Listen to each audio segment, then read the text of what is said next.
Good morning, Goddess! How are you all today? We're delighted to be back. This is our third episode, but who's counting? Who's counting? Because we've been off for the summer and having a really good time. You didn't even ask me how I was doing today. Because we asked them first. Oh, we do? Okay. Yes. How are you? We care. We do. We care. And now about us. How are you today? I'm tired. I was up all night. Oh my goodness. Because it's holiday time. It's holiday time, and my honey came in at like 2 in the morning. And woke me up because I was all craped up in the blankets, and he had to undo it. Craping shama. I've seen one of those at the zoo. So then I kind of tossed and turned for 3 hours. So if I look a little bleary and I really don't... You're a beautiful bleary. And You're beautiful. I'm not quite on today, you'll understand. Beautiful today. Not going to go with that accent ever. Yeah, I use hemorrhoidal cream. Stop it. Okay, so we are on session 3 of Good Morning Goddess, and we're delighted with the responses we've been getting from everyone, emails and questions and stuff. And so we're going to touch on a couple things we mentioned in the last couple of shows about being a goddess, claiming the goddess within, what are the benefits, like, why do I need to be a goddess? I'm a mom, I'm too busy, or I'm an executive, I don't have time for this spiritual stuff. And so we're going to touch again on the benefits of claiming the goddess within, the goddess you already are, and why it's going to enhance your life and the people around you. You know, something's coming up for me as you're talking. Tell me. That is, there's a lot of people that are kind of turned off by that term goddess. Oh, Some people think it reflects maybe a BDSM kind of mentality. Ew. Or someone that's overly puffing themselves up. Oh, yeah, that whole, I believe in one God, and my God is the only God, and I'm not going to be I'm separate from God. And I'm right. separate from God. We're not separate from God. There's a piece of God inside each one of us, goddess. And when we step into the beauty of that allowingness, of that beautiful, soft, strong power, we become one as women and as a part of the all and the everything. Yeah. And it's like we're allowing this higher consciousness to flow through us and express into the world. Yes. So it's okay to claim that. It really is. From the Christian point of view, I always like to say, to God goes the glory. And what that means to me is, I was created in the image and likeness of the one source, one powerful, all-loving God, which includes men and women, and God created goddesses. And if you want to say that a mother is the only one that can birth things, then some people think that God also has the goddess energy aspect of creating also. So therefore, to God goes the glory when I say thank you, God, for making me who I am, and I intend to do the most with everything I got that you've given me. And when I succeed, you'll be proud of me. What could be better than that? That's the highest praise I think that there is. And that's the position that I come from. When I say claim that beauty and the God power within you, the goddess energy, and use that to benefit the world, to bless the world. And from another perspective, I think if we've all got that piece of God, goddess within us, then I think part of what we're here to do is fully integrate that within this personality and this physical body so that we can fully express that out into the world. We've all been in those states where we feel like we're in higher consciousness. Hopefully. When we're in our joy and our bliss, we also have had those experiences, I think, when we're talking and sharing, and it seems like it's kind of just coming through us rather than we're making it happen. Sometimes that's a higher state. I gotta say, for, like, let's say Jane America, laughing with your children, that's a higher state. That's bliss. Absolutely. Being with your sweetheart and having him give you jewelry, that's a state of bliss. You get everyday experiences that feel more spiritual when you get that tingly, when you laugh. After great sex. See, back to the sex. So there are everyday normal experiences you get outside a temple, outside of a church, or outside of a spiritual event. Everyday goddesses, everyday events. That's who you are, bringing your love to your experiences in life. Yeah, and when you feel balanced, when you feel centered, when you feel clear, those are also important times to note. And that's the best self that we want to bring to the world. Right. So what we're here to do is invoke that in you and evoke that in you so that you can be more of that more of the time. Yes.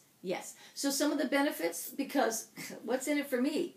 is what you're saying. Like I said before, I'm busy, I got kids, I got this report to finish. The benefits that let's speak personally, I have found that by getting to know myself as the goddess ecstasy and empowering myself to step forward and say, I do make a difference. I do matter in my world. Things that I say to people, speaking kindly, thinking of ways to help when I can fit that in my schedule. Got kids, I work, we're busy, right? Those are ways in which I feel better about myself and better about helping the world.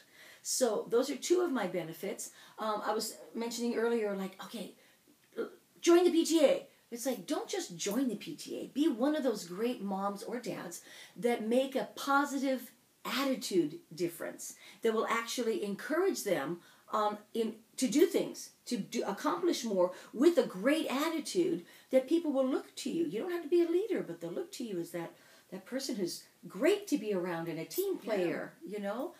Well, I think it's really important, as you want to express this goddess within, to know what you bring in. Yeah. Sit down and make a list of what you know you're bringing. Mm-hmm. Maybe stand in front of the mirror and notice what you really love about yourself, physically, emotionally, mentally, spiritually, sexually. What do I love about myself? Don't bring the sex to the PTA. They're very picky about that. But you need to know this for yourself. You need to know what you got, what you're bringing. That's where self-confidence comes from. That's where you can stand in the truth of knowing all that you are, so that when you speak from that place, you know you're in your power. You know what you're bringing. Mm-hmm. And that translates, and other people pick up on that. Mm-hmm. And that's the thing that I think is the best self that we bring. It really is. And I love that phrase, what do you bring into the table? Because it means we're all sharing in this. And whatever the project or the committee you're on, or the family discussion night, we meet on Monday nights, have a family meeting and talk about what's working, what's the highlight of your week, what do we need to fix. So that communication is always going to be, I was going to say extrapolated, but that word doesn't make sense right there. It's always going to benefit you when you have good communication and you know who you are and what you're bringing to the table. You know what I love about that? What I love about that is that you are consciously using big words. Big words. Okay. No, you're consciously making space and time to create something that works better all the time. In businesses, you have meetings weekly. At home, I think it's really important with your partner, with your children, to also sit down so that everybody feels they have a voice, and to do so with a clear intention instead of just haphazardly. Right. The confidence is something I want to mention. It's really, really empowering. And you're filled with confidence when you use these techniques, like stand in front of the mirror or sit and talk to yourself and practice, like, boss, I really deserve that raise because of X, Y, and Z. And then you walk like this into the office and you talk like you did. You heard yourself do it, so you're just doing it again. And you know what it feels like inside. Yes. That's important. It's kind of like a vibration that you key in on, that you go, I can plug into this and be what I need to be for this moment in time. Right. And the people will look at you walking down the office corridor going, she's had her coffee or something, because she's walking with confidence, and what's she up to? And you will love that feeling, that mysterious feeling of, I'll tell you what I'm up to. I've claimed the goddess within, and that goddess lives to love. Yeah. So, we were kind of talking about this before we sat down with you here, and we were talking about the idea of deserving. Because we love to chat. Yeah. We were talking about the idea of deserving, and she was saying, we've got to entitle ourselves to feel that we're deserving of what we're calling forth, and my comment was, I don't think we have to deserve it, though some people think they do. Yeah. I'd really love... if you have that sense of yourself and that sense of confidence and knowing who you are and what you're bringing to the table, then you feel a certain sense of entitlement. And people put down that idea of entitlement. They think it's not a good thing. But I think if you know who you are and you know what you're bringing and you know what you're worth and worthy, then you will reap that in your experience. And if you don't, if you're falsifying that idea of entitlement, sometimes it's like, I deserve to be taken care of, or something like that. That's a given. Yeah. Then it's insecurity. It can become a negative. Yeah, because if you're coming from insecurity, like, okay, I'm going to pretend that I am, all this greatness. You don't have to. You are great.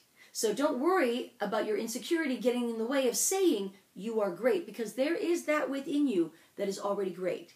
And you need to start from a basic flat line of God, Goddess, don't make no junk. Love that. And you are worthy just by being.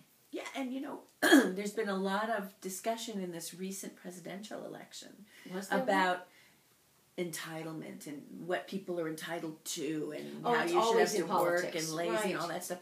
And, we all deserve fresh water. We all deserve food on the table, clothes, a roof over our heads. And also it's important to learn how to bring it and manifest it for yourself. But sometimes we do need help. Yes.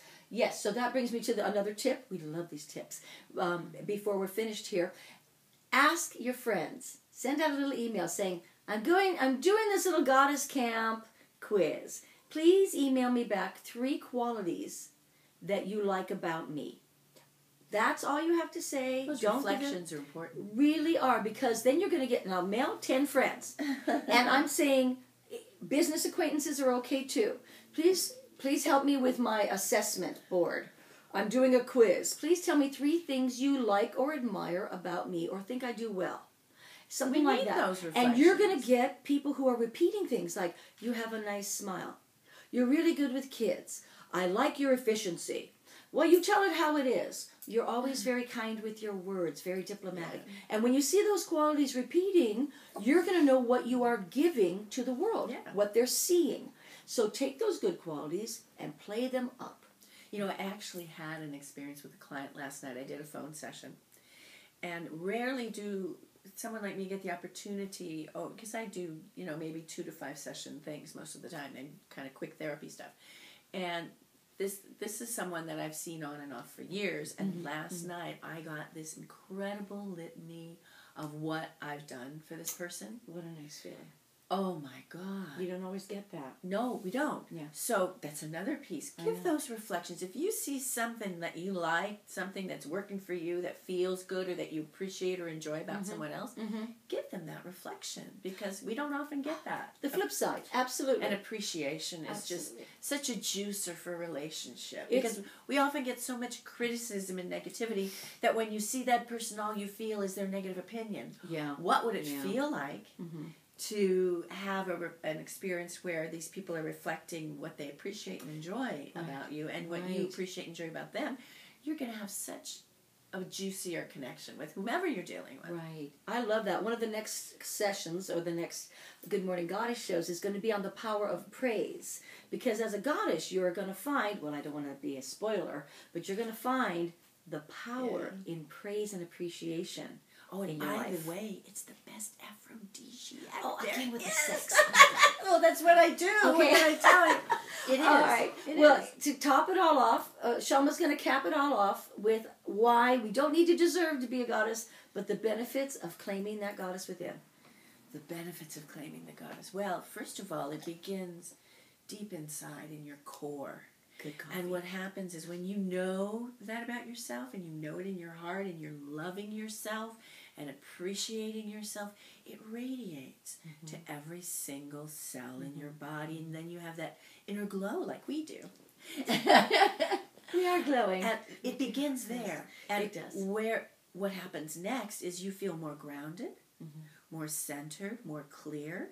You're more in the moment, the magical moment, which enables you to actually deal with the reality that you're in, rather than maybe the painful past or fearful future, those kinds of things. And you're empowered. It's an attractor. I mean, it's a magnet for people who are interested in playing with you. Yeah. They're going to see you, and they're going to want to be a part of whatever it is you're doing. Yeah. So, again, they talk about positivity, and positivity is important, but beneath positivity, there has to be some foundation and growing and grounding for it. So that self-love piece, is the most important. Perfect. Thanks for joining us. Yes. We'll see you next time on Good Morning, Goddess.